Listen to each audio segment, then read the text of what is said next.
Sreenivasan cinema ചെയ്യാനുള്ള ഒരു അവസരമാണ് ഇല്ലാതായി പോയത്. അപ്പോൾ എന്നോട് ഞാൻ വരാൻ പറഞ്ഞത് എൻ്റെ കയ്യിൽ ഒരു തിരക്കഥയുണ്ട്. അന്ന് ഈ ആൾക്കാർ ഞാൻ ഈ റോഷൻ ആൻഡ്രൂസ് ഒക്കെ പറഞ്ഞു കേട്ടിട്ടുണ്ട്, ഇദ്ദേഹത്തെ കൊണ്ടൊന്ന് എഴുതിപ്പിക്കാൻ സമ്മതിപ്പിക്കാൻ എത്രയോ നാൾ പുറകെ നടന്നാലാണ് പുള്ളി സമ്മതിക്കുക.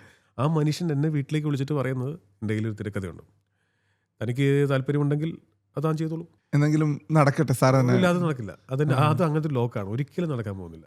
കാരണം അത് എനിക്ക് എൻ്റെ ജീവിതത്തിൽ ഒരു വലിയ നഷ്ടമാണ്. എനിക്ക് ഗുരുവായൂർ അമ്പലനടയിൽ ചെയ്യേണ്ട സിനിമയായിരുന്നു. അതെ അതെ, അത് ചെയ്യേണ്ട സിനിമയായിരുന്നു. പിന്നെ അധ്യക്ഷ പറഞ്ഞു, എടാ നിൻ്റെ അടുത്ത് ഇവർ ഇങ്ങനെ കഥ പറയണതിനെ കുറിച്ച് സംസാരിച്ചു, ഞാനോ കേൾക്കാൻ പറ്റിയില്ലേക്ക, ഇനി നീ കേൾക്കണ്ട, ആ സിനിമ ഞാൻ ചെയ്യാണ്, അതാണ് അമർ അക്ബർ ആൻ്റണി.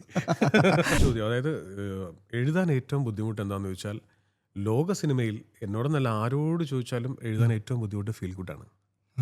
ഏറ്റവും ബുദ്ധിമുട്ട്. നമ്മൾ മലയാള സിനിമ നോക്കിയാൽ, അതുകൊണ്ടാണ് മലയാള സിനിമയിൽ ഒരു സത്യനന്ദിക്കാടും ഒരു ബാലചന്ദ്ര മേനോനും ഒരു ഫാസിലും, ഇനി വേറൊരു പേര് പറഞ്ഞേ ഇല്ല. അല്ല, ഓഫ് കോഴ്സ് നമ്മളിപ്പോൾ വന്നിട്ടേ ഉള്ളൂ, 10-12 വർഷമല്ലേ ഞാൻ വന്നത്. ഞാൻ പറഞ്ഞു അതല്ലാതെ ഈ 10-35 വർഷത്തിന്റെ ചരിത്രം എടുക്കുമ്പോൾ ഈ 3 പേരേ ഉള്ളൂ.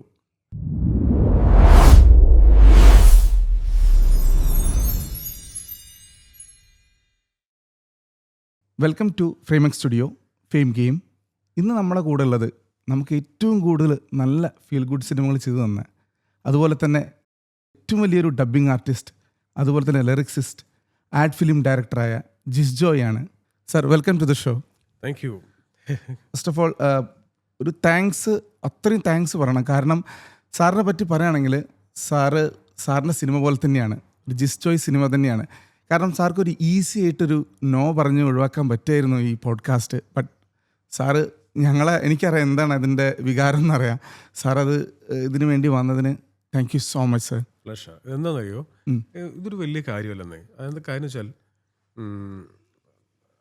നമ്മളിത് ഒരുപാട് ആഗ്രഹിച്ച് വന്ന ജോലിയാണ്. ഒരു സംവിധായകനാവണം, ഈ പാട്ട് എഴുതണം, അല്ലെങ്കിൽ ആഡ് ഫിലിം മേക്കറോ, ഇപ്പോൾ ചെയ്തുകൊണ്ടിരിക്കുന്ന ഏതൊരു ജോലിയും, ഞാനിപ്പോൾ ചെയ്തുകൊണ്ടിരിക്കുന്ന ഏതൊരു ജോലിയും ഒരു സമയത്ത് ഞാൻ വല്ലാതെ കഷ്ടപ്പെട്ട് അലഞ്ഞ് ബുദ്ധിമുട്ടി കുറേ പേരോടൊക്കെ റിക്വസ്റ്റ് ചെയ്ത് കാല് പിടിച്ച്, അത്തരം ഒരു ബാക്ക്ഗ്രൗണ്ട് എൻ്റെ ബാക്കിലുണ്ട്. പിന്നെ ഇതേപോലെ ഒരു ചാനലിൽ വർക്ക് ചെയ്യുന്ന സമയത്ത് ഒരു 4-5 വർഷം ചാനലിൽ വർക്ക് ചെയ്തിരുന്നു പ്രോഗ്രാം പ്രൊഡ്യൂസറായിട്ട്. അപ്പോൾ ഇതുപോലെ ക്യാമറ തൂക്കി ഓരോ നടന്മാരുടെയും സംവിധായകരുടെ വീട്ടിൽ പോവുക, കാത്തു നിൽക്കുക. ചിലപ്പോൾ ഒരു വിഷുവും റംസാനും ഓണമൊക്കെ വരുന്ന സമയത്ത് ഇതിൽ ഷൂട്ടിംഗ് ലൊക്കേഷനിൽ പോയിട്ട് നിന്ന് ഓരോ നടന്മാരുടെ അടുത്ത് ഒരു ഓണം വിഷു പറയാമോ ചാനലിന് വേണ്ടി, അങ്ങനത്തെ ട്രെൻഡൊക്കെ ഉണ്ടായിരുന്നല്ലോ. അപ്പോൾ നമുക്ക് ഇതിൻ്റെ ബുദ്ധിമുട്ട് അറിയാം. അപ്പോൾ എന്നെ സംബന്ധിച്ചിടത്തോളം ഇപ്പം നമ്മൾ ഈ ജോലി ചെയ്തുകൊണ്ടിരിക്കുന്നു. നാളെ ഒരുപക്ഷെ ഇപ്പം നമ്മൾ നിൽക്കുന്ന പോലെ ഒരു സംവിധായകനായിട്ടോ നടനായിട്ടോ ഒക്കെ നിങ്ങളൊക്കെ വരാം. അപ്പോൾ നമ്മളായിട്ട് തന്നെ കാണുന്നത്. അതുകൊണ്ട് ഈ വലിയ ബുദ്ധിമുട്ടില്ല അതിനൊരു യെസ് പറയാനായിട്ട്. എന്തായാലും സിനിമയ്ക്ക് വന്നു കഴിഞ്ഞാൽ ബൈസിക്കിൾ തീവ്സ് മുതൽ തലവൻ വരെ അതൊരു ഇത്രയും back to back 6 films commercially success ആവുക എന്ന് പറയുന്നത് 1-2 സിനിമ ഒരു ഡയറക്ടർക്ക് സക്സസ് ആവാം. പക്ഷെ 6 സിനിമ സക്സസ് ആവുക എന്ന് പറയുന്നത് അതൊരു ഫോർമുല, അല്ലെങ്കിൽ അതൊരു ഏറ്റവും വലിയൊരു അച്ചീവ്മെൻ്റ് ആണ്. എല്ലാവരും സ്ട്രഗിൾ ചെയ്യണ, കുറേ ഡയറക്ടേഴ്സ് സ്ട്രഗിൾ ചെയ്യണതാണ്. പക്ഷേ ജിസ് ജോയ് എന്ന് പറഞ്ഞൊരു മാജിക് അല്ലെങ്കിൽ ഒരു ഫോർമുല അങ്ങനെ എന്തെങ്കിലും ഉണ്ടോ? ഫോർമുലയൊക്കെയാണ് ഞാൻ എക്സാക്ട്ലി ഈ ഫോർമുല കട്ട് ചെയ്യാനാണ് ഇപ്പോൾ ശ്രമിച്ചുകൊണ്ടിരിക്കുന്നത്. കുറച്ച് നാളായിട്ട് ശ്രമിച്ചുകൊണ്ടിരിക്കുന്നത്. ഒരു ഫോർമുലയെ പെട്ടുപോകരുതെന്ന് ആഗ്രഹമുണ്ട്. അത് ഒരു പോയിന്റിൽ ഞാൻ അങ്ങനെ പെട്ടുപോയിരുന്നു.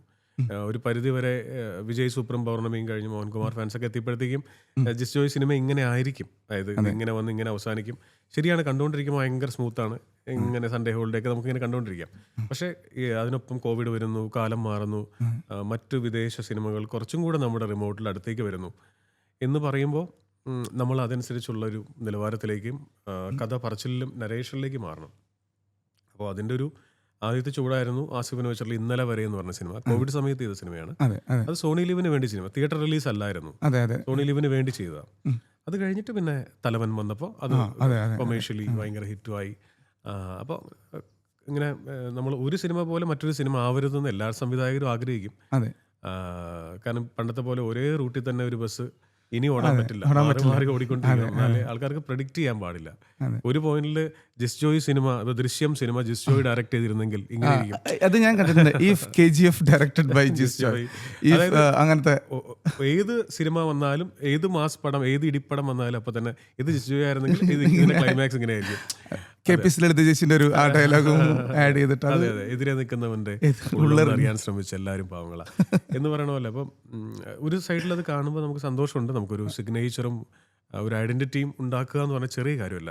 400 ഡയറക്ടേഴ്സ് നിൽക്കുന്ന മേഖലയിൽ അതെ നമ്മൾക്കൊരു ഐഡന്റിറ്റി ഉള്ളതുകൊണ്ടല്ലേ അവരതിങ്ങനെ ട്രോൾ ചെയ്യുന്നത്. അതെ അതെ തീർച്ചയായും. അത് എൻ്റെ അഭിപ്രായത്തിൽ അത് സക്സസ് ആയ സിനിമകളെയാണ് ട്രോൾ ചെയ്യുന്നത്. എക്സാക്ട്ലി. പൊളിഞ്ഞ സിനിമേനെയാണ് ട്രോൾ ചെയ്യണമെങ്കിൽ നമുക്ക് സങ്കടം വരാം. അതാണ് 100 ദിവസം ഓടിയ സിനിമേനെയാണ് ട്രോൾ ചെയ്യുന്നത്. അതെ അതെ അതെ അതെ അതെ അത് അപ്പൊ അതിനെ വളരെ ഹെൽത്തി ആയിട്ട് വളരെ സന്തോഷത്തോടു കൂടിയാണ് എല്ലാ ട്രോളും കാണുന്നത്. രസമാണ്. നമ്മൾ ലൈവായിട്ട് നിൽക്കുന്നു എന്നുള്ളതിന്റെ ഏറ്റവും തെളിവാണ് ഈ പറയുന്ന നമുക്ക് ചെലവില്ലാതെ കിട്ടുന്ന പ്രൊമോഷൻസുമാണ്. Every publicity is positive publicity. അതെ അതെ അതെ. ഞാൻ അതിൽ ഈ ഫീൽ ഗുഡ് സിനിമയും ഒരു ഷിഫ്റ്റ് വന്നു. ഈ 2 സിനിമകളാണ് ഷിഫ്റ്റ് വന്നത്. അപ്പം ഇതിൻ്റെ റൈറ്റിംഗ് പ്രോസസ്സ് എങ്ങനെയായിരിക്കും? ഫീൽ ഗുഡ് സിനിമ എഴുതാനാണോ എളുപ്പം അതോ ത്രില്ലർ എഴുതാനാണോ എളുപ്പം? അത് എങ്ങനെയാണ് റൈറ്റിംഗ് പ്രോസസ്സ്? എനിക്ക് റൈറ്റിംഗ് പ്രോസസ്സ് എന്ന് പറയുമ്പോൾ ഞാനൊരു ഒരു അട്രാക്റ്റീവ് ആയിട്ടുള്ള ഇൻസിഡൻറ്റ് കിട്ടിയാൽ ചിലപ്പോൾ ഞാൻ ബാക്കോട്ടായിരിക്കും എഴുതുക, അല്ലെങ്കിൽ ഫ്രണ്ടോട്ടായിട്ട് എഴുതുക. അപ്പം എങ്ങനെയാണ് രണ്ടിനും മാറ്റങ്ങൾ? 2 ചോദ്യം. അതായത് എഴുതാൻ ഏറ്റവും ബുദ്ധിമുട്ട് എന്താണെന്ന് ചോദിച്ചാൽ, ലോക സിനിമയിൽ എന്നോടൊന്നല്ല ആരോട് ചോദിച്ചാലും എഴുതാൻ ഏറ്റവും ബുദ്ധിമുട്ട് ഫീൽ ഗുഡാണ്. ഏറ്റവും ബുദ്ധിമുട്ട്. നമ്മൾ മലയാള സിനിമ നോക്കിയാൽ അതുകൊണ്ടാണ് മലയാള സിനിമയിൽ ഒരു സത്യനന്ദിക്കാടും ഒരു ബാലചന്ദ്ര മേനോനും ഒരു ഫാസിലും ഇനി വേറൊരു പേര് പറഞ്ഞേ ഇല്ല. അല്ല, ഓഫ് കോഴ്സ് നമ്മളിപ്പോൾ വന്നിട്ടേ ഉള്ളൂ. 10-12 വർഷമല്ലേ ഞാൻ വന്നത്. ഞാൻ പറഞ്ഞു അതല്ലാതെ ഈ 10-35 വർഷത്തിന്റെ ചരിത്രം എടുക്കുമ്പോൾ ഈ 3 പേരേ ഉള്ളൂ ഇതിൽ നമുക്ക് പെട്ടെന്ന് കണ്ണടച്ച് പറയാവുന്ന ആൾക്കാർ. അപ്പൊ അതിന്റെ അർത്ഥം അത് ഭയങ്കര ബുദ്ധിമുട്ടാണ്.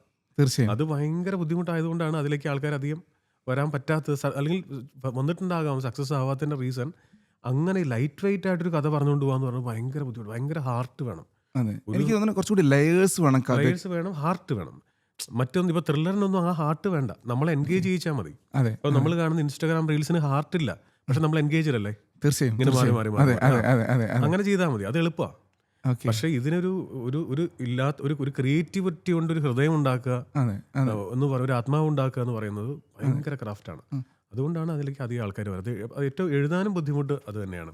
എനിക്ക് തോന്നിയതാണ് കുറച്ചും കൂടി ലെയേഴ്സ് കൂടുതലാണ്. കാരണം ഇപ്പം ബൈസിക്കിൾ തീവ്സ് ആയാലും അമൽ, അതായത് സൺഡേ ഹോളിഡേ ആയാലും, ഇപ്പം അതായത് അവൻ പ്രണയം കഴിഞ്ഞ് ഒരു വീട്ടിലേക്ക് എത്തുമ്പം അവിടുത്തെ അയൽവാസി പ്ലസ് അവിടുത്തെ ആൾക്കാർ തന്നെ ഇപ്പം അല്ലു അർജുന്റെ സിനിമയ്ക്ക് എഴുതുന്ന സിദ്ദിഖ് സാറ്, അത് അപ്പൊ ലേയേഴ്സ് ഉണ്ട്. പിന്നെ അപർണ വരുന്നു, അങ്ങനെ ലേയേഴ്സ് ആയിട്ട് പോകുമ്പോൾ അതെങ്ങനെയാണ് അത് കൺസ്ട്രക്ട് ചെയ്യുന്നത്? കൺസ്ട്രക്ട് ചെയ്യുന്നത് നമുക്കിപ്പോൾ ഏത് കഥയും നമ്മൾ എഴുതാനിരിക്കുമ്പോൾ ഈ മൊത്തം പ്ലോട്ട് എഴുത്തുകാരന് പിടികിട്ടുന്ന ഒരു സമയമുണ്ട്. അത് ആദ്യം കിട്ടില്ല, അത് ഫസ്റ്റ് ഡ്രാഫ്റ്റിൽ പോലും കിട്ടില്ല, സെക്കൻഡ് ഡ്രാഫ്റ്റിലും കിട്ടണമെന്നില്ല. അപ്പോൾ നമ്മളെന്താ വെച്ചാൽ ഒരു കഥ കിട്ടി, ആ കഥ നമുക്ക് മനസ്സിലാവുന്ന രീതിയിൽ ആദ്യം ഒന്ന് എഴുതും, എഴുതി പോകും. എന്നിട്ട് സെക്കൻഡ് റീഡിങ്ങിൽ അല്ലെങ്കിൽ അടുത്ത കൂട്ടുകാരോടോ മറ്റോ പറഞ്ഞു നോക്കുന്ന സമയത്ത് പറയുമ്പോൾ തന്നെ നമുക്ക് മനസ്സിലാവും ഇന്ന സ്ഥലത്തൊരു കുറവുണ്ട്, സെക്കൻഡ് ഡ്രാഫ്റ്റ് എഴുതും. അങ്ങനെ 3, 4, 5 ആവർത്തി. ഇപ്പം എൻ്റെ ഒരു പരിപാടി പറഞ്ഞാൽ അത് എത്രത്തോളം എഴുതും. എനിക്കൊരു വർഷം സമയം തന്നാൽ ഈ ഒരു വർഷവും ഞാനത് എഴുതും ആ സിനിമയ്ക്ക് വേണ്ടി. അതിനിടയ്ക്ക് പോയിട്ട് വേറെ സിനിമ എഴുതില്ല, അല്ലെങ്കിൽ വേറെ പരിപാടികൾക്ക് പോവില്ല. ഒരു സംഗതി തന്നെ ഫോക്കസ് ചെയ്യും. മാത്രമല്ല ഈ എല്ലാം എഴുതി കഴിഞ്ഞാലും സെറ്റിൽ അന്ന് രാവിലെ ഒന്നും കൂടെ മാറ്റി എഴുതും, ഫൈനലൊരു സമാധാനത്തിന് എല്ലാ സീനും. അത് ആ ഷൂട്ട് ചെയ്യുന്ന ദിവസം ഞാനത് സൺഡേ ഹോളിഡേ തോന്നുന്നു ഒരു ക്ലൈമാക്സ് റീഷൂട്ട് ചെയ്യേണ്ടി വന്നു, എക്സ്ട്രാ ഡേ ഒരു ഡയലോഗ് കിട്ടാൻ വേണ്ടിയിട്ട്. അത് സൺഡേ ഹോളിഡേക്ക് ഒരു ഒറ്റ ഡയലോഗാണ്, ഒരു ഡയലോഗ് കിട്ടിയില്ല, ഒരു ഡയലോഗ് ബ്ലോക്ക് ആയി പോയി. അതായത് നമുക്കറിയാം ഒരു ഡയലോഗ് വരാനുണ്ട്, പക്ഷെ ആ ഡയലോഗ് കിട്ടുന്നില്ല.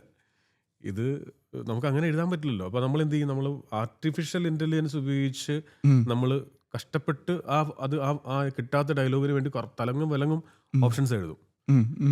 നമ്മൾ ഭയങ്കരമായിട്ട് പ്രഷറൈസ് ചെയ്തിട്ട് അല്ലെങ്കിൽ സ്വയം പ്രഷറൈസ് ചെയ്തിട്ട് എഴുതുന്നതാണ്. കിട്ടിയേ പറ്റൂ എന്നുള്ളതുകൊണ്ട് അങ്ങനെ ഒരിക്കലും ഒരു ആർട്ട് കിട്ടില്ല. ആർട്ട് ശരിക്കും ഒരു ഒഴുക്കാണ്, ആ ഒഴുക്കി തന്നെ വരണം. അപ്പോൾ അതിനുവേണ്ടി ചിലപ്പോൾ ദിവസങ്ങൾ കാത്തിരിക്കേണ്ടി വരും.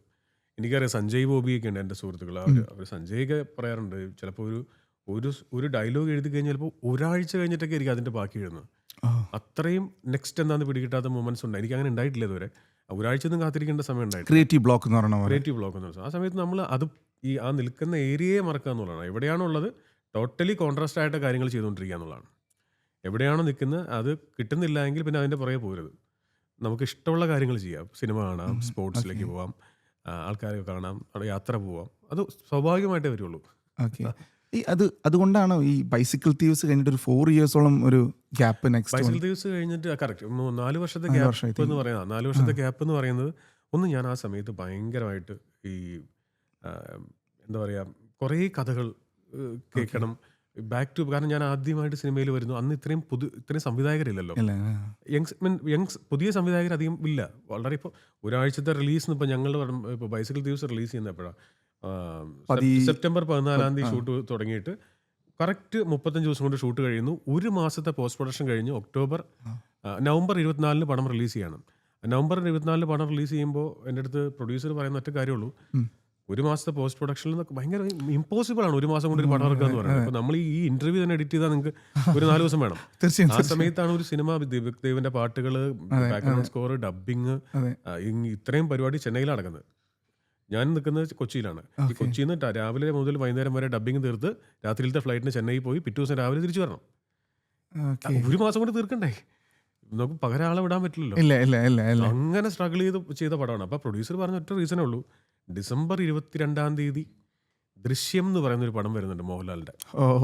അത് അറിയില്ല എങ്ങനെ വരുമെന്ന്, പക്ഷെ മോഹൻലാലിന്റെ സിനിമയാണ്. സോ അതിനു മുൻപ് ഒരു മാസത്തെ ഗ്യാപ്പ് ഉണ്ട്, നമ്മൾ മാത്രമേ ഉള്ളൂ. അത് പിടിക്കാൻ പറ്റും. ഒരു മാസം പടം തിയേറ്ററിലുണ്ടാവും.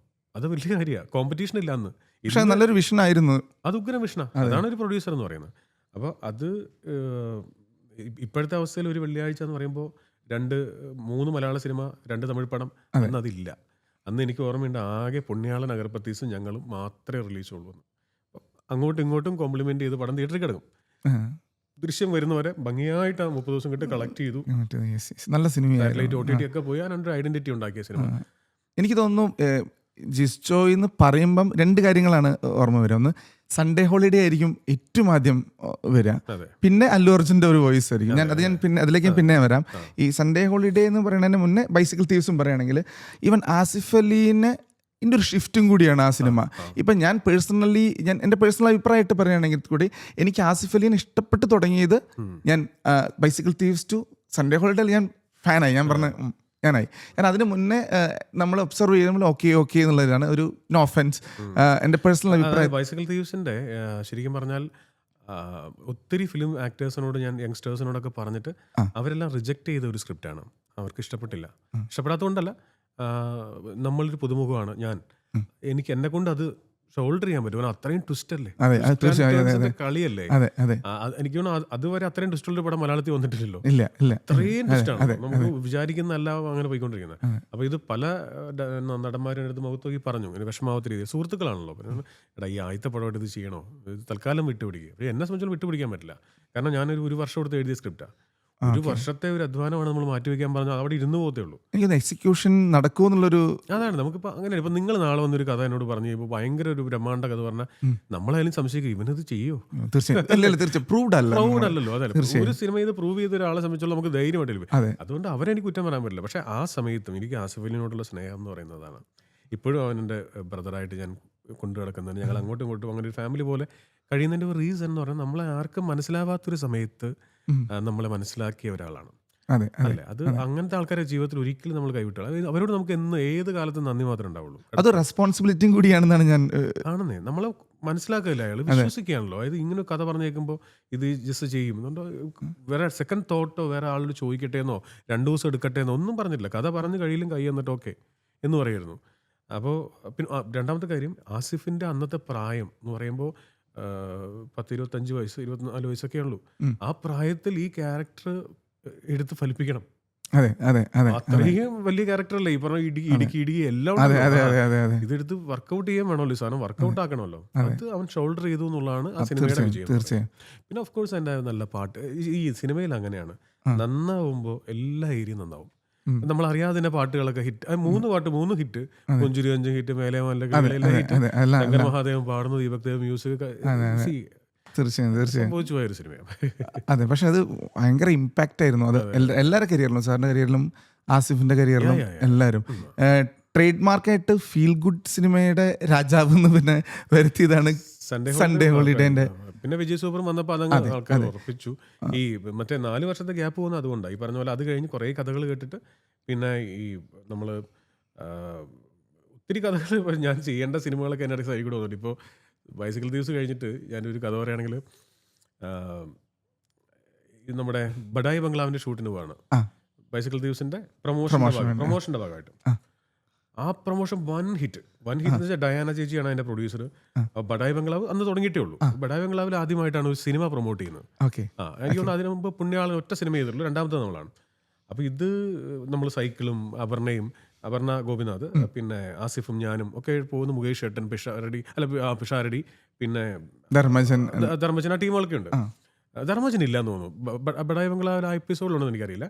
പക്ഷേ ഞാൻ പറഞ്ഞു വന്നത്, അന്ന് 2 ചെറുപ്പക്കാർ, ഈ 2 ചെറുപ്പക്കാരും എൻ്റെ അടുത്ത് ഇതിൻ്റെ പ്രൊമോഷൻ കഴിഞ്ഞ് എന്നെ വിളി തുടങ്ങുന്നു. എന്നെ വിളിച്ചിട്ട്, ചേട്ടാ ഒരു കഥ പറയാനുണ്ട്, ഞങ്ങൾ ബഡായി ബംഗ്ലാവിൽ വർക്ക് ചെയ്യുന്ന 2 പേരാണ്. അപ്പോൾ ഞാൻ, നിങ്ങളുടെ വീട് അവിടെ? കാക്കനാടാണ്. ഞാൻ വെച്ചാൽ എൻ്റെ വീട്ടിൽ നിന്ന് 4 കിലോമീറ്റർ. അപ്പോൾ ഞാൻ ദിവസത്തിൽ 2 കഥ വെച്ച് കേട്ടുകൊണ്ടിരിക്കുക. ബൈസിക്കൽ ദിവസം കഴിഞ്ഞിട്ട് ഈ കുറേ പേര് ഇങ്ങനെ കഥ പറയാൻ എല്ലാ ദിവസവും കഥയുണ്ട്. അപ്പം ഒരു ചാർട്ട് തന്നെ ഉണ്ടാക്കി, എങ്ങനെ രാവിലെ 10 മണി മുതൽ 12 മണി വരെ കഥ, അത് കഴിഞ്ഞ് ഉച്ച കഴിഞ്ഞ് ഒരു 4 മണി വരെ നമുക്ക് ചെയ്യാനുള്ള കാര്യങ്ങൾ ചെയ്തിട്ട് 4 മണി മുതൽ വീണ്ടും അടുത്ത കഥ. ഈ 2 കഥ വെച്ച് ഇങ്ങനെ പോയിക്കൊണ്ടിരിക്കുക. അപ്പോൾ ഇവർ വിളിച്ചു വരുമ്പോൾ ഞാൻ ഇവർ കാക്കനാടുള്ളവരല്ല, മറ്റ് കണ്ണൂരുള്ളവർക്കും കോഴിക്കോടുള്ളവർക്കും ഒക്കെ നമ്മൾ അപ്പോയിന്റ്മെന്റ് കൊടുക്കുന്നുണ്ട്. ഇതിനിടയ്ക്ക് ഈ ചെറുപ്പക്കാർ എന്നെ വിളിക്കുന്നുണ്ട്, ചേട്ടാ ഇപ്പൊ കേൾക്കാൻ പറ്റും ചേട്ടാ ഷാജു ചേട്ടൻ കേട്ട് കേട്ടാ, ഭയങ്കര ഇഷ്ടപ്പെട്ട് കേട്ടാ, ഒന്ന് കേക്ക് കേട്ടാ. അപ്പൊ അങ്ങനെ പറഞ്ഞ് ഞാൻ മനഃപൂർവ്വമായിട്ട് വൈകിപ്പിക്കുന്നല്ല. ഞാൻ ഈ മറ്റേ സാധനത്തിന്റെ തിരക്കിൽ ഇവർ വിളിക്കുമ്പോൾ ഞാൻ പറയും, അയ്യോ നമുക്ക് 2 ദിവസം കഴിഞ്ഞ് കേൾക്കാം. എന്നിട്ട് ഞാൻ എന്തെങ്കിലും ആഡിന്റെ ഒറ്റ തിരക്കിൽ പോകുമ്പോൾ അങ്ങനെ ഒരു മാസം 2 മാസം കഴിഞ്ഞു. പിന്നെ ഇവരെ വിളിയില്ല. പിന്നെ ഒരു ദിവസം തിയേറ്ററിൽ പോയപ്പോൾ ഈ ചെറുപ്പക്കാരിൽ ഒരാളും നാദിർഷയും കൂടെ നടന്നു വന്നിട്ട് സംസാരിച്ചു. അപ്പോൾ നാദിർഷ പറഞ്ഞു, എടാ നിൻ്റെ അടുത്ത് ഇവർ ഇങ്ങനെ കഥ പറയണതിനെ കുറിച്ച് സംസാരിച്ചു. ഞാനോ കേൾക്കാൻ പറ്റിയില്ലേക്കാ, ഇനി നീ കേൾക്കണ്ട, ആ സിനിമ ഞാൻ ചെയ്യണം, അതാണ് അമർ അക്ബർ ആന്റണി. അപ്പോൾ അതിനുശേഷം വിഷ്ണുവും ബിബിനും ഞാൻ അവരോട് പറയും, എടാ നിങ്ങളുടെ ജീവിതം കൊണ്ട് എന്നോട് കടപ്പെട്ടിരിക്കുന്നു. ബിക്കോസ് ഞാനാണ് ആ സിനിമ ചെയ്യുന്നതെങ്കിൽ എൻ്റെ അന്നത്തെ പോളിസി എന്ന് പറയുന്നത് ചെറിയ സിനിമകൾ ചെയ്തുകൊണ്ടിരിക്കുക എന്നുള്ളതാണ്. ബൈസിക്കൽ തീവ്സ് ഓഫ് കോഴ്സ് ചെറിയ സിനിമയായിരുന്നു. അത് ചെറിയ സിനിമ കൊണ്ട് വലിയ വിജയം ഉണ്ടാക്കുക, ഇതായിരുന്നു എൻ്റെ സ്ട്രാറ്റജി. ഞാനൊരു അഡ്വർടൈസ്മെന്റിൽ നിന്ന് വരുന്ന ഒരാളായതുകൊണ്ട് അത്തരത്തിലൊരു സ്ട്രാറ്റജി സെറ്റ് ചെയ്തിട്ടാണ് ഞാൻ ഈ പരിപാടിക്ക് വന്നിരിക്കുന്നത്. ഇപ്പോഴും എനിക്കറിയാം അടുത്ത സിനിമ എങ്ങനെ ചെയ്യണം, എത്ര മുടക്കണം, ഇതിൽ കൂടുതൽ മുടക്കാൻ പാടില്ല. ആ ഒരു ഉദാഹരണം എനിക്കുണ്ട്. അതുകൊണ്ടായിരിക്കും ഇപ്പോൾ പ്രൊഡ്യൂസേഴ്സ് ആണെങ്കിൽ നമ്മുടെ അടുത്ത് വരുന്നതിൻ്റെ റീസൺ, ഒരു ബജറ്റ് ഇട്ടാൽ ബജറ്റ് നിൽക്കും. അല്ലെ പിന്നെ കലാമിറ്റി പ്രകൃതി വന്നാൽ മാത്രമേ എൻ്റെ കയ്യിൽ നിന്ന് പോകുന്ന പരിപാടികൾ വരണം. അല്ല ദേശീയ വെച്ച് ഇപ്പം നമ്മളൊരു 10 രൂപ എന്നൊരാളോട് പറഞ്ഞാൽ 10 രൂപയ്ക്കുള്ളിൽ നിൽക്കണം. അതെൻ്റെ ആത്മാഭിമാനത്തിൻ്റെ പ്രശ്നമാണ്. അതിനുള്ളിലുള്ള ക്രിയേറ്റീവ് സ്വാതന്ത്ര്യമേ ഞാൻ എടുക്കുള്ളൂ. ഇതാണ് ഇതിന് മുടക്കാൻ പാടുള്ളൂ. അതിക്കുള്ളിൽ മുടക്കിയാൽ നഷ്ടം വരും. തീർച്ചയായും. അതുകൊണ്ടാണ് നിങ്ങൾ പറഞ്ഞു തുടങ്ങിയ 6 സിനിമ കൺസിക്യൂട്ടീവ്ലി ഹിറ്റ് ആയതിൻ്റെ റീസൺ അതാണ്. സ്പെൻഡ് കൂടിയാൽ നഷ്ടം വരും. തീർച്ചയായും. അപ്പൊ അതിൽ നിന്നുകൊണ്ട് വേണം ചെയ്യാം. ഞാനിപ്പോൾ ബൈസിക്കൽ തീവ്സ് കഴിഞ്ഞപ്പോൾ എൻ്റെ സ്ട്രാറ്റജി ചെയ്തായിരുന്നു, ബൈസിക്കൽ തീവ്സിനേക്കാൾ ഒരു കുറച്ചും കൂടെ പൈസ സ്പെൻഡ് ചെയ്തിട്ടുള്ളൊരു സിനിമ, ഒരുപാടിലേക്ക് പോകരുത്, ചെറുതിൽ നിൽക്കണം. അപ്പം ഞാനായിരുന്നെങ്കിൽ ഈ ബിബിനും വിഷ്ണുവും കൂടെ വന്നിട്ട് പറയും, ഞങ്ങൾ തന്നെ ഹീറോ ആയിക്കോട്ടെ. അങ്ങനെയാണ് അവർ നാദിർഷയോടും പറഞ്ഞത്. ഞങ്ങൾക്ക് വേണ്ടി എഴുതിയ സിനിമയാണ്, ഒപ്പം വേറൊരു നടൻ കൂടി വേണം, 3 പേര് വേണമല്ലോ. ഞാനത് അംഗീകരിക്കും. ഞാൻ അപ്പം തന്നെ അംഗീകരിക്കും. അത് അംഗീകരിക്കാന്ന് മാത്രമല്ല, ആ തിയേറ്ററിൽ വരുമ്പോൾ ഇന്നത്തെ അമർ അക്ബർ ആവത്തില്ല, ഒരു കാരണവശാലാവില്ല. ഇത് പൃഥ്വിരാജും ജയസൂര്യ, ഇന്ദ്രജിത്തും ആസിഫും ഒക്കെ വന്നപ്പോൾ ഒരു വലിയ പടമായിട്ട് മാറി. അപ്പം ഞാൻ പറഞ്ഞടാ, നിങ്ങൾ എനിക്കെന്ത് ഒരു നഷ്ടവും ഇന്നും ഇല്ല അന്നും. അതുകൊണ്ടാണ് ഞാനിപ്പോൾ ഇന്റർവ്യൂ നിങ്ങൾ ചോദിക്കാതെ പോലും പറയുന്നത്. ഒരു നഷ്ടവുമില്ല. കാരണം എൻ്റെ സിനിമയേ അല്ല അത്. ഞാൻ ആ സമയത്ത് ഒരു ഷെൽഫ് ലൈഫുള്ള സൺഡേ ഹോളിഡേ ഉണ്ടാക്കി. ഞാനവിടെ മാറിയൊന്നുമില്ല. അപ്പൊ അങ്ങനെ സൈഡിൽ കൂടെ കുറേ പോകും. അപ്പൊ അതിനുശേഷം വിഷ്ണുവും അബീബനും ഏത് സിനിമ വന്നാലും ഫസ്റ്റ് എന്നെ, ചേട്ടാ ആദ്യത്തെ ഷോ ചേട്ടൻ പോയി കാണണം. കട്ടപ്പന വന്നപ്പോഴും കടപ്പാട് അല്ല, പോയി കണ്ട് നമ്മുടെ ഒരു അഭിപ്രായം അവർ ഭയങ്കര കാര്യമായിട്ട് കേൾക്കും. അല്ല, അത് നല്ലൊരു സംഭവമാണ്. കാരണം ചില സിനിമകൾ നമ്മളിന്ന് പോയാലും നമുക്ക് അതിനൊരു ബെഞ്ച് മാർക്ക് അല്ലെങ്കിൽ ട്രേഡ് മാർക്ക് ആക്കാൻ വേറൊരു സിനിമ വരുന്നുള്ളത്. പരിപാടിക്ക് നിൽക്കുമ്പോൾ ഒത്തിരി സിനിമകൾ നമ്മൾ കേൾക്കും. ഇതിന് മാത്രമല്ല കേട്ടോ, വേറെ സിനിമകൾ നമ്മൾ വിട്ടുപോയ സിനിമകളൊക്കെ ഉണ്ട്. ഞാൻ കുറച്ച് എനിക്ക് സിനിമ പറയാനുണ്ട്, പക്ഷേ അത് ഇതാവണ്ട. അല്ല പറഞ്ഞു, അത് കുഴപ്പമൊന്നും. എനിക്ക് ഗുരുവായൂർ അമ്പലനടയിൽ സിനിമയായിരുന്നു. അതെ, അത് ചെയ്യേണ്ട സിനിമയായിരുന്നു അത്. പക്ഷേ ആ സമയത്ത് പൃഥ്വിരാജല്ല. പൃഥ്വിരാജിനെ കുറിച്ച് ആസിഫ് അലി ബിജു മേനോനായിരുന്നു അതിനകത്ത് ആദ്യം വന്ന. അങ്ങനെയാണ് എൻ്റെ അടുത്തേക്ക് റൈറ്റർ വരുന്നത്. എനിക്ക് ബിജുവേട്ടൻ പറഞ്ഞിട്ട് എൻ്റെ അടുത്തേക്ക് വരുന്നത്. അപ്പൊ അതെനിക്ക് കോൺസെപ്റ്റ് ആയിട്ട് ഭയങ്കര ഇഷ്ടപ്പെട്ട സാധനമാണ്. പിന്നെ ഇങ്ങനെ പല വേറെ സിനിമയുടെ ഒരു പെട്ടെന്ന് ചെയ്യേണ്ട ഒരു സിനിമ എനിക്ക് വന്നപ്പോൾ ഇത് കുറച്ച് നീണ്ടുപോവുകയും, അപ്പൊ അന്ന് അവരോട് ഒന്ന് പുറത്ത് അന്വേഷിച്ചോളം പറഞ്ഞു. അങ്ങനെയാണ് അത് പൃഥ്വിരാജിലേക്ക് പോകുന്നത്. പിന്നെയുണ്ട് ബ്രോഡാഡി അതുപോലെ തന്നെയായിരുന്നു. ബ്രോഡാഡിയിലും ആസിഫും പൃഥ്വിരാജും തന്നെയായിരുന്നു. അല്ല, ആസിഫും ബിജു മേനോനും തന്നെയായിരുന്നു. അങ്ങനെയാണ് വന്നത്. അതും സെയിം വേറൊരു റൈറ്റർ, പുള്ളിക്കാരൻ ഇതേപോലെ തന്നെ വന്നു. ചില കാരണങ്ങൾ കൊണ്ട് നടന്നില്ല. അങ്ങനെ അവർ പോകുന്നു. അങ്ങനെ കോവിഡ് സമയത്ത് അവരത് രാജുവിനോട് പറയുന്നു, രാജു അത് പടമാക്കുന്നു. ഇത് ഈ ജോലിയിൽ നിൽക്കുമ്പോൾ ഇങ്ങനെ സംഭവിച്ചുകൊണ്ടേയിരിക്കും. അതിങ്ങനെ പറഞ്ഞിട്ട് കാര്യമില്ല. അത് അതെ, വേറൊരു ഡയറക്ടർ ചെയ്യുമ്പോൾ അത് വേറെ തരത്തിലായിരിക്കും. തീർച്ചയായും. അത് ഇപ്പൊ വിജയ് സൂപ്പർ എന്ന് പറഞ്ഞ സിനിമ ഒരു റീമേക്കാണ്. എന്തുകൊണ്ടാണ് റീമേക്കിലേക്ക് പോവാൻ കാരണം? അത്രയും ഇഷ്ടംപോലെ കഥകൾ ഉണ്ടായിട്ടും കഥകൾ കേട്ടിട്ടും ഒരു റീമേക്ക്. ചില സിനിമകൾ നമ്മളെ പിടിച്ച് വല്ലാതെ നമ്മൾ അടുപ്പിക്കും. ഭയങ്കരമായിട്ട് നമുക്ക് ഇത് ചെയ്തേ പറ്റുന്നു, അല്ലാണ്ട് വെറുതെ പോയി ചെയ്യുന്നതല്ല. ഈ സൺഡേ ഹോളിഡേ കഴിഞ്ഞിട്ട് നമ്മൾ എന്ത് ചെയ്യുന്ന ആലോചിച്ചപ്പോഴാണ് ഒരു പ്രൊഡ്യൂസർ ഇത് കാണിക്കുന്നത്. ഈ സിനിമ തിയേറ്ററിലിട്ട് കാണിക്കാം. ഈ പറയുന്ന തെലുങ്ക് പടം ഞങ്ങളെ തിയേറ്ററിലിട്ട് കാണിക്കുകയാണ്, എന്നെ ആസിഫിനെയും. കഴിഞ്ഞപ്പോൾ ഞങ്ങൾക്ക് പടം ഭയങ്കര വർക്കായി. ആസിഫ് എന്നോട് ചോദിച്ചു, മച്ചാനെ റീമേക്കാണ് പിടിക്കണോ? അതെന്താ അളിയാന്ന് ചോദിച്ചപ്പോൾ പറഞ്ഞു, അളിയൊന്ന് ആലോചിച്ച് നോക്കിയേ, റീമേക്ക് ചെയ്തിട്ട് ഇന്ത്യൻ സിനിമയിൽ നിന്ന്, അതായത് ഇന്ത്യയിൽ എവിടെയെങ്കിലും ഇറങ്ങിയ ഒരു സിനിമയിൽ നിന്ന് മലയാളത്തിലേക്ക് റീമേക്ക് ചെയ്തിട്ട്, വിദേശ പടങ്ങളല്ല ഞാൻ പറയുന്നത്, വിദേശ പടങ്ങൾ ഇഷ്ടം പോലെ ഉണ്ട്, ഇന്ത്യയിൽ ചെയ്ത മറ്റേതെങ്കിലും ഭാഷയിൽ ചെയ്ത ഒരു സിനിമ ഇന്ത്യക്കുള്ളിൽ, ആ സിനിമ കേരളത്തിലേക്ക് റീമേക്ക് ചെയ്തിട്ട് വിജയിച്ച ഒരു സിനിമ പറയാമോ? ഇല്ല. പറയാമോ? ഇല്ല. അപ്പൊ ചെയ്യണത് കുറവാണ്, ചെയ്യുന്നത് വളരെ കുറവാണ്. പക്ഷെ ചെയ്ത് ഓടൂല. അതിന്റെ കാരണം ഓൾറെഡി അത് കണ്ടിട്ടുണ്ടോ എന്നുള്ളതല്ല, പലപ്പോഴും നമുക്ക് നെഗറ്റിവിറ്റി മാറ്റുമ്പോൾ, ഇപ്പൊ തെലുങ്കിൽ നിന്നാണ് എടുക്കണമെങ്കിൽ ആ തെലുങ്കിനെ മലയാളീകരിക്കാൻ നമ്മൾ ബുദ്ധിമുട്ടും, അതിൽ അഡിക്റ്റഡ് ആയി പോകും. മനസ്സിലായോ? അപ്പൊ ഞാൻ ആസിഫിനോട് പറഞ്ഞത്, ഈ പറഞ്ഞത് ഞാനൊരു ചലഞ്ചായിട്ട് എടുക്കാം. എന്റെ ഹൈ അതായിരുന്നു. ഓക്കെ, അങ്ങനെ സിനിമ ഒന്നും ഓടിയിട്ടില്ലല്ലോ, ശരിയാണല്ലോ. മലയാളത്തിൽ നിന്ന് പോയ സിനിമകൾ ഓടിയിട്ടുണ്ട്, മലയാളത്തിലേക്ക് വന്ന സിനിമകൾ ഓടിയിട്ടില്ല. മനസ്സിലായോ? ഇതിനൊരു ചാലഞ്ചായിട്ട് എടുക്കാം. അങ്ങനെയാണെങ്കിൽ ഇത് ഞാൻ ആ രീതിയിൽ, ഇത് കേരളത്തിൽ നടന്നാൽ, നമ്മുടെ നേറ്റീവിലേക്ക് വന്നാൽ, വിത്ത് ലോജിക്, ഗംഭീര ലോജിക് കൊടുത്ത് ഇതിനെങ്ങനെ ചെയ്യാം. അങ്ങനെ വന്നപ്പോൾ എന്താ പറയുക, കഥ നമ്മളെ എലമെന്റ് മാത്രമേ എടുത്തുള്ളൂ. മുറിയിൽ പൂട്ടി പോകുന്നു, രണ്ടുപേരും ചേർന്ന് ഒരു ബിസിനസ് ചെയ്യുന്നു, ഇത് മാത്രമേ എടുത്തിട്ടുള്ളൂ. തെലുങ്ക് പടത്തിൽ എവിടെ ചിത്ര ചേച്ചി? തെലുങ്ക് പടത്തിൽ എവിടെ സിദ്ദിഖ്? അവരുടെ പ്രശ്നങ്ങൾ എവിടെയാണ്? ഒന്നുമില്ല, പ്രോബ്ലംസ് ഒന്നുമില്ല. ആ പടം ഇങ്ങനെ പെരിഫറലായിട്ട് കിടക്കുന്ന പടമാണ്, വെറുതെ കണ്ടുകൊണ്ടിരിക്കുക. നമുക്കതല്ല, മലയാളിക്ക് എപ്പോഴും കുറച്ചും കൂടെ ഒരു ഹാർട്ട് വേണം. തീർച്ചയായും നമ്മൾ അതിനുള്ള ശ്രമമായിരുന്നു, അത് അംഗീകരിക്കുകയും ചെയ്തു. ഇപ്പൊ ഈ ഇന്റർവ്യൂ കാണുന്ന സമയത്ത് ഉറപ്പായിട്ട് ഇതിന് താഴെ ഒരു 150 കമന്റ് ഉണ്ടാവും, ഒന്ന് പോടാ അവിടെ നിന്ന്, മറ്റേതാണ് ബെറ്റർ. ഓക്കെ, മറ്റേത് തന്നെയാണ് ബെറ്റർ. അതിനെ കട്ട് ചെയ്ത് പറഞ്ഞതല്ല, ഞാൻ എന്റെ പരിമിതമായ ബുദ്ധിയിൽ നിന്നുകൊണ്ട് നെഗറ്റിവിറ്റി മാറ്റാനായിട്ട് ഒന്ന് ശ്രമിച്ചു. ഞാൻ മറ്റേ സിനിമ കണ്ടിട്ടില്ല, പക്ഷെ എനിക്ക് കൂടുതൽ കണക്ട് ചെയ്ത് എല്ലാവരും മലയാളിക്ക് വേണ്ടതെല്ലാം പാട്ടുകളുണ്ട്, ട്വിസ്റ്റുകളുണ്ട്, കാര്യങ്ങളുണ്ട്. അതിന് പാട്ടുകളുടെ കാര്യം പറയുമ്പോൾ ലിറിക്സിന്റെ കാര്യത്തില് ഇപ്പം അനിരുദ്ധൊക്കെ പോലെയാണ്. അനിരുദ്ധന്റെ പടത്തിൽ അനിരുദ്ധ് മാത്രമേ പാടുള്ളൂ എന്ന് പറഞ്ഞ പോലെ, സാറിന്റെ പടത്തിൽ സാറ് മാത്രമേ ലിറിക്സ് എഴുതുള്ളൂ എന്ന് പറഞ്ഞൊരു, എല്ലാ പടത്തിലാണ് ഒരൊറ്റ പാട്ട്, ആദ്യത്തെ പാട്ട് മാത്രമാണ് വേറെ ആൾ എഴുതിയത്. അത് കൈതപ്പുറം നമ്പൂതിരിയാണ്. പുഞ്ചിരി തഞ്ചും ചുണ്ടില് രോമൽ കൊഞ്ചൽ കുളിര്, ശങ്കർ മഹാദേവൻ ബൈസിക്കൽ ദിവസത്തിലെ ആദ്യത്തെ പാട്ട്. അന്ന് ഞാൻ പാട്ടെഴുത്തിലേക്ക് വന്നിട്ടില്ല. ഇത് സിനിമ ചെയ്തപ്പോൾ തന്നെ, സിനിമ ഷൂട്ടിംഗ് തുടങ്ങുന്നതിന് മുമ്പ് തന്നെ ചെയ്ത പാട്ടാണ്. അത് കഴിഞ്ഞ് പിന്നെ രണ്ടാമത്തെ പാട്ട്, ആ സിനിമയിൽ തന്നെയുള്ള രണ്ടാമത്തെ പാട്ടായപ്പോഴേക്കും ദീപക് ദേവ് എന്നോട് എഴുതാൻ പറയുകയും, മേലെ വാനിലെ കിളികളായി എന്ന് പറഞ്ഞ പാട്ട് അതാണ് ഫസ്റ്റ് പാട്ട്. പിന്നീട് ഇങ്ങോട്ട് സൺഡേ ഹോളിഡേ, വിജയ് സൂപ്പർ, തലവൻ, എല്ലാത്തിലെയും മഴപാട് ഭയങ്കര ഫേവറേറ്റ്. ആ വർഷത്തെ മികച്ച ജനപ്രിയ ഗാനത്തിനുള്ള അവാർഡ് ഉണ്ടായിരുന്നു ആ പാട്ട്. അത് എങ്ങനെയാണ് റൈറ്റിംഗ് ടു ലിറിക്സ് എന്ന് പറഞ്ഞാൽ? ലിറിക്സ് കുറച്ചും കൂടി സാഹിത്യപരമല്ല, കുറച്ചും കൂടി ഒരു വേറൊരു ലീഗായിട്ട് ഫീൽ ചെയ്തിരുന്നു. ലിറിക്സ് ടോട്ടലി വേറെ ലീഗാ. ലിറിക്സുമായിട്ട് ബന്ധമുള്ള സാധനമല്ല അത്. ടോട്ടലി കുറെ കൂടെ മനസ്സ് വേണ്ട ഒരു സംഗതിയാണ്. സിനിമ എഴുതുമ്പോൾ നമുക്ക് ഒരുപാട് ഏരിയകളുണ്ട്. തെറ്റിപ്പോയ ഡയലോഗുകൾ, ഒരു ആവശ്യമില്ലാത്ത ഡയലോഗൊക്കെ ചിലപ്പോൾ സിനിമയിലുണ്ടാവും. മനസ്സിലായി. പിന്നീട് സിനിമ പോയി, എൻ്റെ ആ ഡയലോഗ് വേണ്ടായിരുന്നു എന്നൊക്കെ തോന്നും. പാട്ടെഴുത്തിന് അത് പറ്റില്ല. പാട്ടെഴുത്തിന് കറക്റ്റ് ആ മീറ്ററിൽ ആവശ്യമുള്ളത് മാത്രമേ വരാൻ പാടുള്ളൂ. നല്ല പാട്ട്, ചീത്തപ്പാട്ട്, അത്രേ ഉള്ളൂ. അതിനിടയ്ക്കുള്ള ഒരു ഓവറേജ് പാട്ടൊന്നും സാധനമില്ല. നല്ലത് ചീത്ത. അത് കാരണം അതിനുള്ള ഈ 14, 15 അല്ലെങ്കിൽ 20 വരികളിൽ അത് ട്യൂൺ കറക്റ്റ് ആയിരിക്കണം, അതിൽ പറയാനുള്ള കഥയുണ്ടാവണം. അത് വേറെ പരിപാടിയാണ്. അതൊരു ചെറിയ സിനിമ ഒതുക്കലാണ്. ഭയങ്കരമായിട്ട് മനസ്സ് വേണ്ട സാധനമാണ്. ഭയങ്കര ക്രിയേറ്റിവിറ്റി ആവശ്യമുള്ള, ഭയങ്കര ഏകാഗ്രത ആവശ്യമുള്ള പരിപാടിയാണ്. ആഡ് ഫിലിം ഡയറക്ഷനിലേക്ക് അതിനെ കുറിച്ച് ഞാൻ ചോദിക്കാം. Like ad film direction to feature film direction 30 സെക്കൻഡ്സിൽ കൺവേ ചെയ്യേണ്ട കാര്യം 2.5 hours കൺവേ ചെയ്യുന്നു. അപ്പോൾ ആ ഷിഫ്റ്റ് എങ്ങനെയായിരുന്നു അത്? ഞാൻ എൻ്റെ കരിയർ സ്റ്റാർട്ട് ചെയ്യുന്നത് ഡബിങ് ആർട്ടിസ്റ്റായിട്ടാണ്. അത് കഴിഞ്ഞ് 2004, 2005 സമയത്താണ് ആഡ് ഫിലിംസ് തുടങ്ങുന്നത്. അപ്പോൾ ഇങ്ങനെ ഈ കൊടയുടെ, സ്കൂൾ ബാഗിൻ്റെ ഒക്കെ പരസ്യം വെച്ചിട്ടാണ് തുടങ്ങുന്നത്. ചെറിയ ജ്വല്ലറികൾ ഒക്കെ തുടങ്ങി വെച്ചിട്ട്. പക്ഷേ ഭയങ്കര ദൈവകൃപ കൊണ്ട് ഞാൻ തുടങ്ങി ഒരു 3 അല്ലെങ്കിൽ 2 വർഷം കൊണ്ട് തന്നെ കേരളത്തിലെ വലിയ ബ്രാൻഡ്സിൻ്റെ ഒക്കെ പരസ്യം ചെയ്യാനുള്ള ഭാഗ്യം കിട്ടി. ഒരു ഓഫീസ് പോലും സ്വന്തമായിട്ടില്ലാത്ത സമയത്ത്.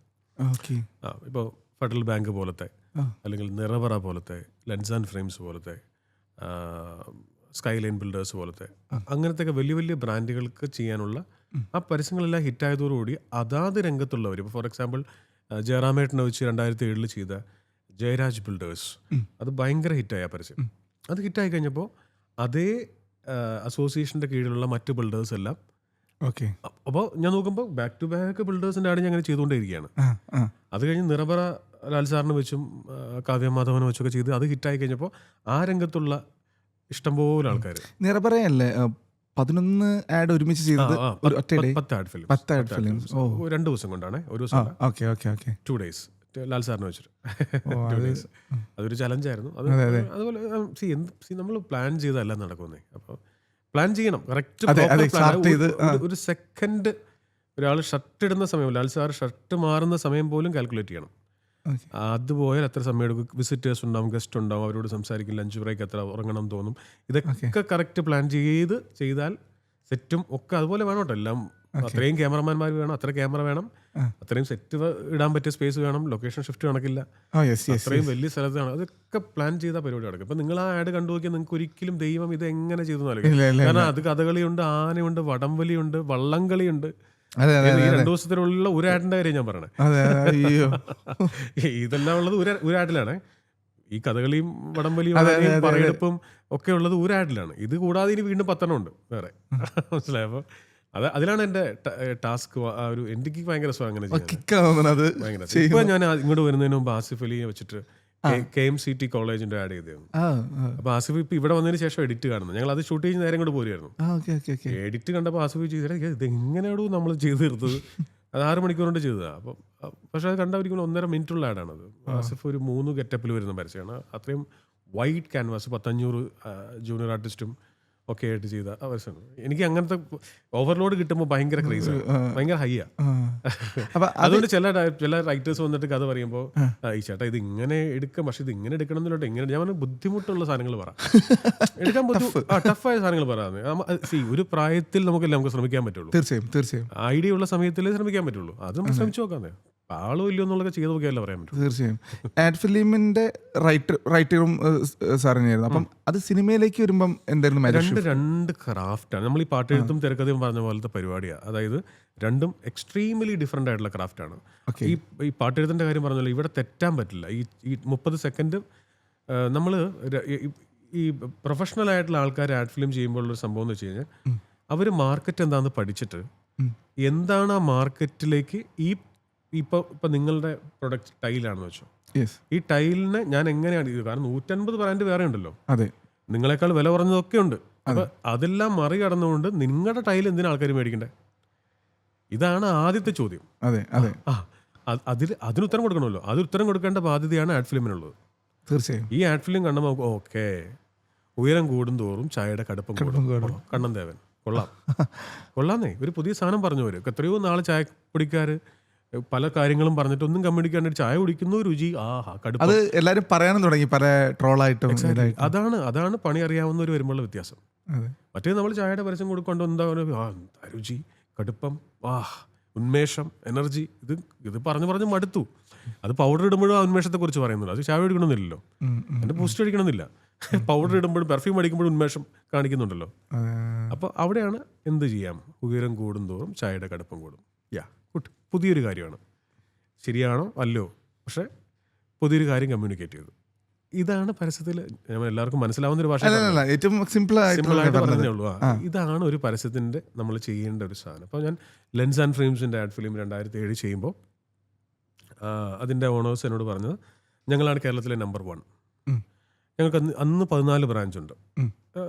പക്ഷെ നമ്പർ 2 ഇന്ന ആളാണ്, ഇന്ന ആള് നമ്പർ 2 ആണ്, നമ്മൾ നമ്പർ 1 ആണ്. ഇതൊന്നും വേണ്ട, ഞങ്ങൾ എന്താണെന്ന് മാത്രം പറഞ്ഞാൽ മതി. നമ്മൾ എന്താണെന്ന് മാത്രമേ ജസ് പറയാവൂ, പരസ്യത്തിലൂടെ പറയാവൂ. അപ്പോൾ അവർ ആ ടേബിളിൽ ഇരിക്കുമ്പോൾ തന്നെ എനിക്ക് കോൺസെപ്റ്റ് കിട്ടി. ഞാൻ പറഞ്ഞു, ഞാൻ പറയട്ടെ എന്ന് ചോദിച്ചു. പറയണം എന്നില്ല, ഞങ്ങൾ 3 പാർട്ട്നേഴ്സാണ്, പറഞ്ഞാൽ പിന്നെ ചർച്ചയാവും, നിങ്ങൾക്ക് കോൺഫിഡൻ്റ് ആണെങ്കിൽ ചെയ്തോളൂ എന്ന് പറഞ്ഞു. ഞാൻ ഇല്ല, ഈ ബ്രീഫ് കേൾക്കണം, നിങ്ങളിപ്പോൾ പറഞ്ഞപ്പോൾ ഞങ്ങൾ എന്താണെന്ന് മാത്രം പറഞ്ഞാൽ മതി എന്നല്ല പുള്ളി പറഞ്ഞു. ഞാൻ പറഞ്ഞു, ഇത് ലെൻസ്, ഇത് ഫ്രെയിംസ്, അപ്പോൾ ഇത് ലെൻസ് ആൻഡ് ഫ്രെയിംസ്. കണ്ണടയെ കുറിച്ച് ആലോചിക്കുമ്പോൾ നിങ്ങൾ ഞങ്ങളെ ഓർക്കുന്നെങ്കിൽ പറയൂ കണ്ണടയെന്നല്ല ലെൻസ് ആൻഡ് ഫ്രെയിംസ് എന്ന്. ഓ നൈസ്. അപ്പൊ 2007 ചെയ്ത പരസ്യം എനിക്ക് തോന്നുന്നു 10 വർഷം കൊണ്ട് കഴിഞ്ഞിട്ടാണ് അവർ ആഡ് മാറ്റിയത്. ആ പരസ്യം വിനീതായിരുന്നു അഭിനയിച്ചത്, ആക്ടർ വിനീതായിരുന്നു. അപ്പം അങ്ങനത്തെ ഇൻട്രസ്റ്റിംഗ് ആയിട്ട് കുറേ സാധനങ്ങൾ നമുക്ക് വർക്ക് ചെയ്യാം. നമ്മുടെ ഒരു തൊഴിൽ മാത്രമല്ല, ഒരു ഇൻകം സോഴ്സ് മാത്രമല്ല, നമ്മൾ ഒരു കൂട്ടം ആൾക്കാർ റിസർച്ച് ആൻഡ് ഡെവലപ്മെൻറ്റ് വിഭാഗം വർക്ക് ചെയ്ത് മാർക്കറ്റിങ്, ഫാക്ടറി, ഇത്രയും സ്ഥലങ്ങൾ, നെറ്റ്വർക്ക്, ഇതെല്ലാം പോയിട്ട് അവസാനം സൂപ്പർ മാർക്കറ്റിലിരിക്കുന്ന ഈ ഉൽപ്പന്നത്തെ ഇനി വിൽപ്പിക്കേണ്ട 50% ഉത്തരവാദിത്വം എൻ്റെയാണ്. തീർച്ചയായും ഈ ആഡ് ഫിലിം മേക്കറിൻ്റെ ഏജൻസിയുടെയാണ്. അയാളുടെ കഴിവനുസരിച്ച് ആൾക്കാർ ഇത് മേടിക്കും. ബാക്കി ആരെന്ത് ചെയ്തെന്ന് പറഞ്ഞാലും കാര്യമില്ല. ഈ അവസാനത്ത് നമ്മൾ ചെയ്യുന്ന ഈ 50% പരിപാടിയില്ലേ, അത് വർക്കൗട്ടായാൽ മാത്രമേ ഇത് ഹിറ്റാവുള്ളൂ. കാരണം അത്രയും മാർക്കറ്റിൽ നിങ്ങളൊരു പേനയോ പെൻസിലോ മുട്ടുസൂചിയോ എന്ത് സാധനം വിൽക്കാം നമുക്ക്. പക്ഷെ അതിനെല്ലാം കോമ്പറ്റീഷൻ ഉണ്ട്. ഈ കോമ്പറ്റീഷനിൽ നിന്ന് നമ്മൾ സ്റ്റാൻഡ് ഔട്ട് ചെയ്യണം. ഭയങ്കര ക്രാഫ്റ്റാണ്, എനിക്ക് ഭയങ്കര ഇഷ്ടമുള്ള പരിപാടിയാണ്. അപ്പം നമുക്ക് അതിനുള്ള ലിബർട്ടി കുറവ്. പണ്ട് ഞാനൊക്കെ തുടങ്ങിയപ്പോൾ 60 സെക്കൻഡ് വരെ പറയാമായിരുന്നു കഥ. ഇപ്പം അത് മാറി 20 സെക്കൻഡിൽ കഥ പറയണം. 20 സെക്കൻഡിൽ പറയണം. 20 സെക്കൻഡിൽ കൂടുതൽ ആരും ആഡ് ഫിലിം തരില്ല. അത് തിയേറ്ററിലും ടി വിയിലും കൊടുക്കാനും ഭയങ്കര പൈസയാണ്. അന്നൊന്നും ഇത്രയും പൈസയില്ല. പണ്ടൊക്കെ 60 സെക്കൻഡ് ഇട്ടാലും 10 സെക്കൻഡ് ഇട്ടാലും ഒരേ പൈസയായിരുന്നു. ഇപ്പം അങ്ങനെയല്ല.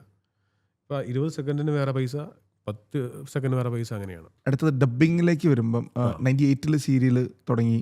2002 ഐ തിങ്ക് സിനിമ ഫസ്റ്റ് പടം 2001 ഓമപ്പെണ്ണിന് ഒരു ആടാ പയ്യൻ തുടങ്ങി. ഫസ്റ്റ്. പിന്നെ 2004 ആര്യ. അതെ, കറക്റ്റ്. ആര്യ എന്ന് പറയുമ്പം അല്ലു അർജുൻ, അതെ, അല്ലു അർജുൻ ജിസ്ജോയ് അല്ലെങ്കിൽ അല്ലു അർജുൻ, അങ്ങനെയാണ് എപ്പോഴും എനിക്കൊന്ന് കൂടുതൽ നിൽക്കുന്നത്. സിനിമ കഴിഞ്ഞു കഴിഞ്ഞാൽ അല്ലു അർജുൻ എന്നുള്ളൊരു ടാഗ് ലൈൻ, അത് ആസ്വദിക്കുന്നുണ്ടോ? പിന്നെ ഉറപ്പായിട്ടും ആസ്വദിക്കുന്നുണ്ട്. പിന്നെ അത് നമ്മൾ ഇത് ചെയ്തു തുടങ്ങുന്ന സമയത്ത് ഇത്രയും വലിയ വിജയമാവുന്നോ, നമ്മുടെ ശബ്ദം ആൾക്കാർ തിരിച്ചറിയുന്നു, അല്ലെങ്കിൽ അല്ലു അർജുൻ ഇങ്ങനെ തരംഗമാവുന്നൊന്നും നമുക്കറിയില്ലല്ലോ. ഞാൻ ആ സമയത്ത് ചെയ്തുകൊണ്ടിരിക്കുന്ന ഏതൊക്കെയോ കഥാപാത്രങ്ങളിൽ ഒരു കഥാപാത്രം, എത്രയോ സിനിമകൾ ആ സമയത്ത് ചെയ്യുന്നു. മൊത്തം 800 ചില്ലാനം സിനിമ ഡബ് ചെയ്തിട്ടുണ്ട് ഈ ഇത്രയും കാലത്തിനിടയ്ക്ക്. ഈ 800 ചില്ലാനം സിനിമകൾക്കിടയിലുള്ള ഏതോ ഒരു സിനിമയാണ് ആര്യ എന്നാണ് ഞാൻ അന്ന് വിചാരിക്കുന്നത്. പക്ഷേ അത് 100 ദിവസം കളിക്കുന്നു, നമ്മൾ ഞെട്ടിപ്പോകും. തിയേറ്ററിൽ മലയാള സിനിമ പോലെ 100 ദിവസം കളിക്കുന്നു. പോസ്റ്റർ ഒരു മലയാള സിനിമയെ പോലെ അവർ അത്രയും പോസ്റ്റേഴ്സ് ഇറക്കുന്നു, എല്ലാവരും മാർക്കറ്റ് ചെയ്യുന്നു. അടുത്ത പടമായപ്പോൾ അല്ലു അർജുന് വേണ്ടി ആൾക്കാർ കാത്തിരിക്കുന്നു. ബണ്ണി വരുന്നു, ഹീറോ വരുന്നു, ഇങ്ങനെ ഇയാളൊരു തരംഗമായിട്ട് മാറുന്നു.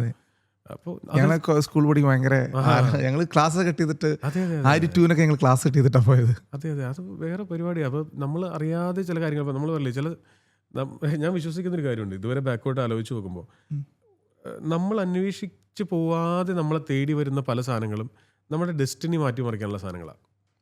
അതെ, എനിക്ക് അങ്ങനെ തോന്നിയിട്ടുള്ളത് എല്ലാം. ഇപ്പോൾ ഫോർ എക്സാമ്പിൾ ഞാൻ പറഞ്ഞില്ലേ, പാട്ടെഴുത്തിനോട് ഒരാളോട് പോലും അവസരം ചോദിച്ചിട്ടില്ല. നമ്മുടെ സിനിമയിൽ നമ്മളോട് തന്നെ പാട്ട് എഴുതാൻ മ്യൂസിക് ഡയറക്ടർ ദീപക് ദേവ് അന്ന് വലിയ ഇപ്പോഴും അതെ, അന്നും അതെ. അങ്ങനെയൊന്നും ഒരാൾ പറഞ്ഞാൽ, ഇപ്പോൾ ഒരു പ്രൊഡ്യൂസർ വന്നിട്ട് പറയാം എൻ്റെ ഭാര്യയെ കൊണ്ട് പാടിക്കണമെന്ന് വെച്ചാൽ നടക്കില്ല, ഞാൻ പാടിക്കില്ല എന്ന് അങ്ങനെ പറയുന്ന ആളാണ്. പറ്റില്ല, എൻ്റെ പാട്ട് പാടിക്കാൻ പറ്റില്ല, വേറെ പാട്ട് പാടിച്ചാൽ മതി എന്ന്. അപ്പോൾ അദ്ദേഹം നമ്മളോട് നീ തന്നെ എഴുതണം എന്ന് പറയുന്നു. അടുത്ത പടം അദ്ദേഹങ്ങളുടെ പുള്ളി തന്നെ മ്യൂസിക് ഡയറക്ടർ 4 ശരിക്കും അദ്ദേഹത്തെ പോലത്തെ ഒരാൾക്ക് പറഞ്ഞു കുറച്ചും കൂടെ എന്ന് പറയാം. പക്ഷേ ഇല്ല, നിങ്ങൾ തന്നെ എഴുത് എന്ന് പറഞ്ഞ് എഴുതി. അപ്പോൾ നമ്മൾ തേടിപ്പോയതല്ല, നമ്മളോട് അന്വേഷിച്ച് വരുന്നതാണ്. അപ്പോൾ അതുകൊണ്ടാണ് അതൊക്കെ സംഭവിക്കാനുള്ള, അതെല്ലാം വിജയിക്കുകയും ചെയ്തു. അങ്ങനെ ബാക്കോട്ട് ഞാൻ പറഞ്ഞില്ല, ഇപ്പോൾ നേരത്തെ ഈ ആഡ് ഫിലിം തുടങ്ങിയതിൻ്റെ കാര്യമൊക്കെ പറഞ്ഞു, നമ്മൾ അന്വേഷിച്ച് പോവാതെ തന്നെ നമ്മളിലേക്ക് എത്തിപ്പെട്ടതാണ് ഓരോരോ ബ്രാൻഡുകൾ. അപ്പോൾ അതിങ്ങനെ എല്ലാവരും ചോദിക്കുന്ന ചോദ്യം അറിയാം. അല്ലു അർജുൻ്റെ ഒരു ഡയലോഗ് പറയാൻ എപ്പോഴും അറിയാതെ പറ്റുകയാണെങ്കിൽ ഒരു ഫേവറേറ്റ് ഡയലോഗ്. ഞാൻ കഴിഞ്ഞ ദിവസം ഇവിടെ ഇപ്പോൾ നമ്മളിപ്പോൾ നിൽക്കുന്നത് അയർലൻഡിലാണല്ലോ. അതെ, അതും കൂടെ മെൻഷൻ ചെയ്യണം, അല്ലെങ്കിൽ പുറമേ നിന്ന് കാണുന്നവർ. അതെ, അയർലൻഡിലാണ്. അയർലൻഡിൽ ഞങ്ങളെ DMA പൂരത്തിന് വന്നതാണ്. അതെ. അപ്പം അതൊരു ഗംഭീര പരിപാടിയായിരുന്നു. അതെ, ഞങ്ങൾ ഭയങ്കരമായിട്ട് ആസ്വദിച്ചു. ഒരുപാട് കഴിവുള്ള കലാകാരന്മാർ, ഇഷ്ടംപോലെ കഴിവുള്ള കലാകാരികൾ, ഡാൻസേഴ്സ്, പാട്ടുകാർ, വയലിനിസ്റ്റ്, ഗംഭീരം. ഞാൻ വിചാരിച്ചതിനേക്കാൾ കഴിവുള്ള പ്രതിഭയുള്ള ആൾക്കാരായിരുന്നു. അതുപോലെ ഭയങ്കര സ്പിരിറ്റാണ്, ഭയങ്കര ഒരു എന്താ പറയുക, ഒരു കുടുംബം പോലെ എനിക്ക് തോന്നിയത്. അത്രയും മഴയൊക്കെ പെയ്തിട്ടും ആൾക്കാരെല്ലാം രാവിലെ മുതൽ രാത്രി വരെ 9 മണി വരെ എല്ലാവരും അതേ ഗ്രൗണ്ടിൽ നിൽക്കുന്നു എന്നൊക്കെ പറയുന്നത് അയ്യോ ചിന്തിക്കാൻ പറ്റില്ല. അത്രയും അടിപൊളിയായിരുന്നു. അപ്പോൾ ഞാൻ സ്റ്റേജിൽ അന്ന് പറഞ്ഞ പോലെ എവിടെ ചെന്നാലും എനിക്ക് ഇഷ്ടപ്പെട്ട് ഇപ്പോൾ പറയുന്ന അല്ലു അർജുൻ്റെ ശബ്ദം പറയുന്ന എല്ലായിടത്തും പറയുന്ന ക്ലീഷ തന്നെയാണ്. അപ്പം അത് പറയാം. പുഷ്പ എന്നാൽ ഫ്ലവർ അല്ലടാ, ഫയറടാ. ഇത് ഫസ്റ്റ് വണ്ണില്. സെക്കൻഡിലേക്ക് വരുമ്പോൾ പുഷ്പ എന്നാൽ വെറും ഫയറാണെന്ന് കരുതണ്ട, വൈൽഡ് ഫയർ. അല്ലർജുനെ നേരിട്ട് കേട്ട മാതിരി. അപ്പം അങ്ങനെ അല്ലുവിൻ്റെ ഭയങ്കര ഇഷ്ടമാണ് ഡബ് ചെയ്യുന്നത്. നമ്മളൊരു ഫിലിം സ്കൂളിൽ നിന്ന് ഇറങ്ങി വരികയാണ്. അപ്പം എൻ്റെ ഒരു വൺ ഓഫ് ദ ഫേവറേറ്റ് ഡയറക്ടറാണ് സാർ. ഞാൻ വന്നപ്പോൾ തന്നെ അത് പറഞ്ഞിട്ടുള്ളതാണ്, ഞാൻ എൻ്റെ വൈഫിനോടൊക്കെ പറഞ്ഞിട്ടുള്ളതാണ് അത് ഞാൻ. അപ്പം എനിക്കൊരു സാറിനൊരു അസിസ്റ്റൻറ്റ് ഡയറക്ടർ ആവണമെങ്കിൽ, എനിക്കല്ല എന്നെപ്പോലത്തെ ഒരു ആസ്പയറിങ് ഫിലിം മേക്കേഴ്സ് അല്ലെങ്കിലും അസിസ്റ്റൻറ്റ് ഡയറക്ടർ ആവാൻ എന്താണ് ചെയ്യേണ്ടത്? വളരെ സിമ്പിളാണ്. ഇപ്പം നമ്മളൊക്കെ അന്ന് ഉള്ള ഞാൻ അസിസ്റ്റ് ചെയ്തിട്ടില്ല കേട്ടോ. ഫസ്റ്റ് ഓഫ് ഓൾ നിങ്ങൾ മനസ്സിലാക്കുന്ന സാധനം, ഇത് അസിസ്റ്റ് ചെയ്ത് പഠിക്കേണ്ട പണി വല്ലാതെ ആക്ച്വലി നമുക്ക് വീട്ടിൽ നിന്ന് സിനിമ കണ്ട് പഠിക്കാവുന്നേ ഉള്ളൂ. ഞാൻ എപ്പോഴും പറയും, ഈ ജോലി കളഞ്ഞ് ജോലി ഇല്ലാതെ ഒരു കുറേ 2-3 വർഷമൊക്കെ ഒരു ഡയറക്ടറുടെ പുറകെ കിടക്കുന്നവരോട് ഞാൻ പറയും, എപ്പോഴും എൻ്റെ അടുത്ത് വരുന്നത് ദയവ് ചെയ്ത് ചെയ്യില്ലേ, നിങ്ങൾ ജോലിക്ക് പോകും. ഒരു ജോലി ചെയ്തുകൊണ്ട് നിങ്ങൾക്ക് രാത്രി വീട്ടിലൊന്ന് സിനിമ കാണാം, സിനിമ എഴുതാം, ഇതൊക്കെ ചെയ്യാം. ഒരു സിനിമ പഠിക്കണമെങ്കിൽ ഒറ്റ സിനിമ അസിസ്റ്റ് ചെയ്താൽ മതി. നമുക്ക് പഠിക്കുക എന്നുള്ളതല്ല, പഠിക്കൽ ഇപ്പോൾ 50 സിനിമ പഠിക്കേണ്ടവനാണെങ്കിലത്തെ കാര്യം ഞാൻ പറഞ്ഞോ. ആ ടേസ്റ്റ് ഇല്ലാത്തവൻ നിങ്ങൾ 50 സിനിമ പിടിച്ചെടുത്തിയാലും അവന് തേങ്ങയും പഠിക്കാൻ പോകില്ല. പരിപാടി അറിയാം, ഇത് എന്താണ് ഷോട്ട്, എന്താണ് പരിപാടി, എങ്ങനെയാണ് അഭിനയിപ്പിക്കുന്നത്, എങ്ങനെയാണ് പശ്ചാത്തലം മെയിൻറ്റെയിൻ ചെയ്യുന്നത്, എങ്ങനെയാണ് ആൾക്കാരെ ഹാൻഡിൽ ചെയ്യുന്നത്, ഡിപ്ലോമാറ്റിക് ആയിട്ട് ഈ സാധനം എങ്ങനെ പഠിക്കാം, ക്യാപ്റ്റൻ ഓഫ് ദ ഷിപ്പ് എങ്ങനെ ആവാം, ഇതാണ് ആഫ്റ്റർ ഓൾ പഠിക്കേണ്ടത്. അപ്പോൾ അത് വെറുതെ അഭിനയിപ്പിക്കൽ മാത്രമല്ല. ഇപ്പോൾ ഒരു നന്നായിട്ട് അഭിനയിപ്പിക്കാൻ കഴിവുള്ള ഒരാളെന്ന് പറയുമ്പോൾ ചിലപ്പോൾ ഒരു ഡ്രാമ സ്കൂളിൽ പഠിപ്പിക്കുന്ന ഒരാൾക്ക് ചിലപ്പോൾ അത് പറ്റിയിരിക്കും. പക്ഷെ അയാൾക്ക് ഈ മൊത്തം ലൊക്കേഷൻ ഹാൻഡിൽ ചെയ്യാൻ പറ്റില്ല. ഇതെല്ലാം ചെയ്യണം ഡയറക്ടറെ.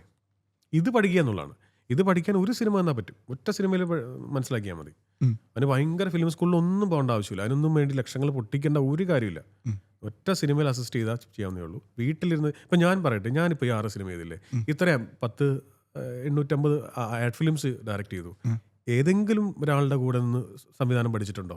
ആരെങ്കിലും കൂടെ സെറ്റ് ഇന്നേ ഒരു സെറ്റിൽ പോലും പോയിട്ടില്ല. നാണക്കേടെ എനിക്ക് സെറ്റിൽ പോകുമ്പോൾ ചമ്മലൊക്കെയാണ് വേറെ ഒരാളുടെ സെറ്റിൽ പോകുക. ഇന്നേ വരെ പോയിട്ടില്ല, അതിനുള്ള അവസരം ഉണ്ടായിട്ടില്ല. പോയിട്ടില്ല എന്ന് പറയുമ്പോൾ അവസരം ഉണ്ടായിട്ടില്ല. ഞാൻ ഡബ്ബിങ്ങിലല്ലേ വന്നത്, ഡബ്ബിങ് കട്ട് ചെയ്തുകൊണ്ട് ഇതിനൊന്നും പോകാനുള്ള സമയം എനിക്ക് ഉണ്ടായിട്ടില്ല. അപ്പോൾ എന്ത് ചെയ്തു, ഒരു സിനിമ ഞാൻ ചെയ്തില്ല. ബൈസിക്കിൾ ദിവസം ഒരു വിജയ സിനിമയല്ലേ തുടങ്ങിയത്, സൺഡേ ഹോളിഡേ വിജയിൽ ആരും പഠിപ്പിച്ചിട്ടാണോ? ഇത് നമ്മുടെ ഉള്ളിലുള്ള ഒരു സർഗാത്മകത, ഒരു അതിൽ വിശ്വസിക്കുക എന്നുള്ളതല്ലേ. അതിൽ ചെയ്യണമെങ്കിൽ അതിലേക്ക് എത്തില്ല. ഇപ്പോഴത്തെ കാലത്ത് ഇപ്പോൾ 2008, 9, 10 8-9 എനിക്ക് തോന്നുന്നു, ഒരു പയ്യൻ എൻ്റെ അടുത്ത് തോന്നുന്നു, ചേട്ടാ ഞാൻ മനോരമയുടെ ഒരു ഷോർട്ട് ഫിലിം ഫെസ്റ്റിവലിൽ ഞാനൊരു ഷോർട്ട് ഫിലിം ചെയ്തു. 3 മിനിറ്റുള്ള ഷോർട്ട് ഫിലിമാണ്, ഉറുമ്പുകളാണ് അഭിനയിച്ചിരിക്കുന്നത്, ഉറുമ്പുകളെ വെച്ചിട്ടുള്ള ഷോർട്ട് ഫിലിമാണ്. അപ്പോൾ ഞാൻ കൊള്ളാലോ, അതിന് സമ്മാനവും കിട്ടി, ഫസ്റ്റ് കിട്ടി. അപ്പോൾ അവനതെനിക്ക് കാണിച്ചു തരാം, 3 മിനിറ്റുള്ള ഷോർട്ട് ഫിലിം കാണിച്ചു തരാം. അപ്പോൾ ഞാൻ നിൻ്റെ പേരെന്താന്ന്? ഞാൻ സക്രിയ, വീടെവിടെ? മലപ്പുറം.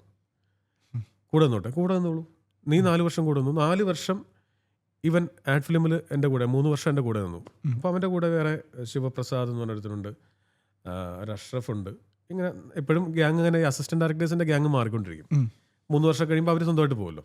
അങ്ങനെ 3 വർഷം ആ ഗ്യാങ്ങിൽ ഉണ്ടായിരുന്ന 3 പേര്. ആ സക്രിയാണ് പിന്നീട് സുഡാനി ഡയറക്ട് ചെയ്തത്. ആ ശിവപ്രസാദാണ് പിന്നീട് മരണമാസം ഡയറക്ട് ചെയ്തത്.